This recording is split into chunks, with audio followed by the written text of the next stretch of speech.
Welcome back to Pagan Pathways with Jessica for this Witchy Wisdom Wednesday video.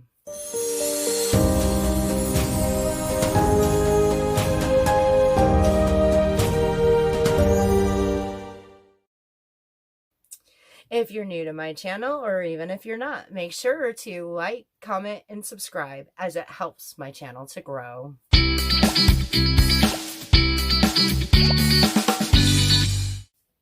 Now, let me introduce you to all the ladies of the Witchy Wisdom Wednesday.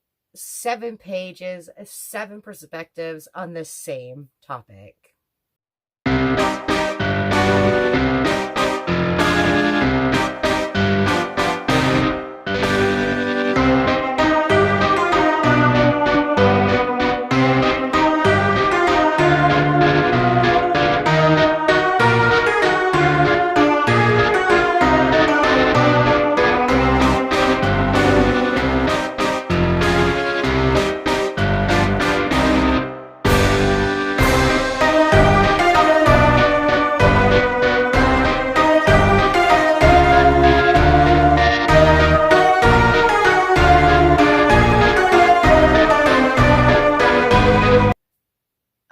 Now that we have that all out of the way, I want to make sure that you go over to their pages and check out what they have in store for you. Today's video is on herbs and sourcing them from your own area. How fun. And everybody has the ability to source herbs in their own area. All you got to do is figure out what the plants are. And with technology today, there are plenty of apps that if you take a picture, it'll identify the plant for you. Plus, that will save you a ton of money and time from ordering from somebody else, because just about everything you need you can locate in your own backyard or surrounding areas. With that said, let's go ahead and get started and check out what I have found on the mountain. And I want to make one more note. Up there in the corner right now, you'll see a video to a link I had done earlier this year, because all year long different plants are available and I harvested some then. Make sure you check that out, because there are tons of plants and herbs and things that we can use available in our own areas. All right, here we are, and I'm going to show you some of the things that I've sourced from the mountain. And at the end, I will put in some of the footage of me collecting the items. Now, I will also link right now in the, I can't even talk, I'm tongue-tied. What else is new, right? I will link my other video on some of the other items I found since being up here in the mountain. Let's start with rosemary. Now, the landowner has these big rosemary bushes, which he wanted trimmed. Perfect. I was able to make several of the rosemary smudge sticks, all different sizes, and rosemary is good for so many things, and as you all well know, it's one of my favorites. So I did make several of these rosemary smudge sticks out of the rosemary that we had collected, and it still smells earthy and hearty and great, and when you burn it, it just clears the room so well, and it smells so fresh. So I'm really loving the rosemary smudge sticks. Now, these are what you call, oh look, there's a piece of mulch in there. These are rock rose, and the funny thing about them is within a few hours, here, I'll stick it on here so you can look at it. Within a few hours of them blooming, the petals fall off. So most of what I've harvested was already on the ground. And yeah, I definitely was happy to find the rock rose. Next, I got some white lilac. Now, this particular white lilac is called deer brush lilac. And there's some of it that I have dried out. And I have a bunch of this because it's only available for a few weeks out of the year.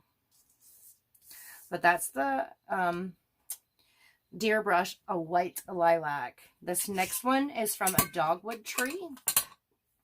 And when I did this one, I did the flowers and the leaves and all of it. So there is the dogwood. The flowers are actually quite large and very pretty until you dry them out. So there's those.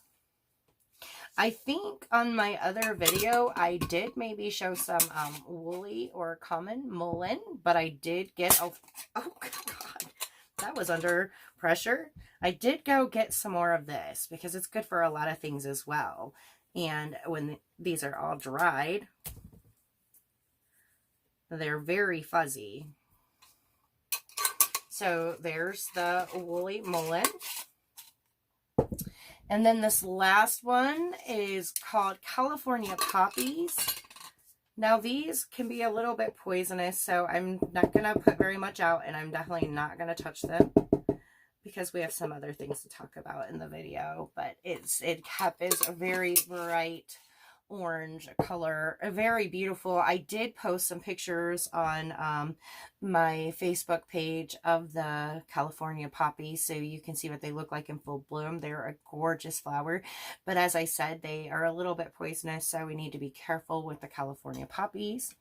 Now, and that is all I'm going to show you of the herbs I've gotten so far, but I have some stones I want to show you, and this is a raw natural granite, and I don't know how well it's showing up in the camera, if it's, let's see if it'll focus there, if you can see the sparkles or not, but these are actually really gorgeous stones, and the properties of them are amazing. So if you come across some raw natural granite, which granite does come in different colors, I would suggest picking it up.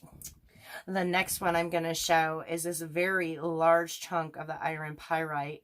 I don't know, again, how well you can see the shine of this thing, but yeah, this is a very large chunk of raw iron pyrite, and this is everywhere on the mountainside, very easily sourced. And oh my, there's some ants on it. I did have it sitting outside right by my door. I have smaller pieces inside typically.